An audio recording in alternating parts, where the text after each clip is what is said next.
Tim Walz and JD Vance square off in the only vice presidential debate before the election. No surprise, they attacked their opponents and defended their running mates. Good evening, everyone. I'm Ken McLeod. David and Lisa are off. No topic was off limits, but immigration and the economy took center stage.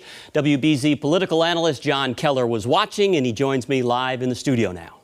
Yeah, Ken, ever since last month's debate between Kamala Harris and Donald Trump, Harris has been trying to bait Trump into a second debate. But for all intents and purposes, that's what we got tonight. When he acknowledged that the experts screwed up, he said, well, Donald Trump didn't do nearly as good of a job as the statistics No, that's a gross generalization. that he did. That was one of the few interruptions in this cordial but supremely redundant debate.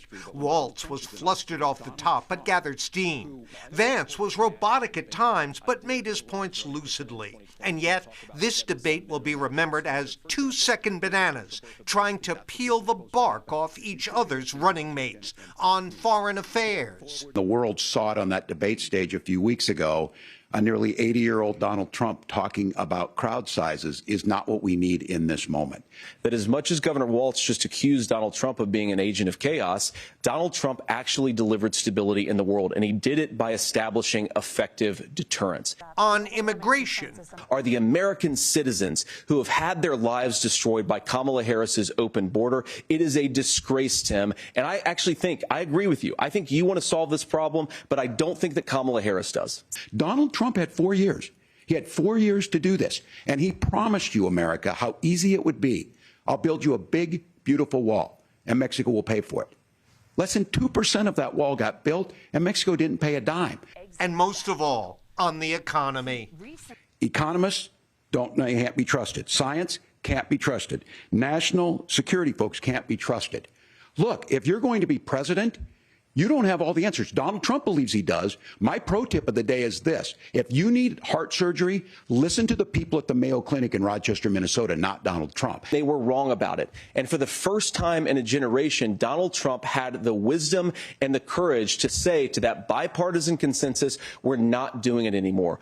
You've got to pretend that Donald Trump didn't deliver lower inflation, which of course he did. And then you've simultaneously got to defend Kamala Harris's atrocious economic record.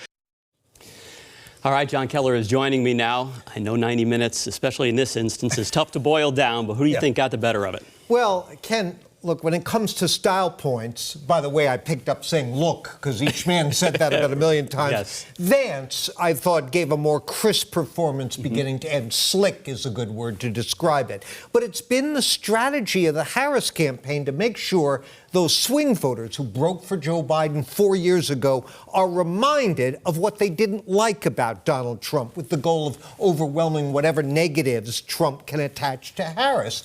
That strategy was well executed by Walz tonight, I thought. Look, sorry, I did it again.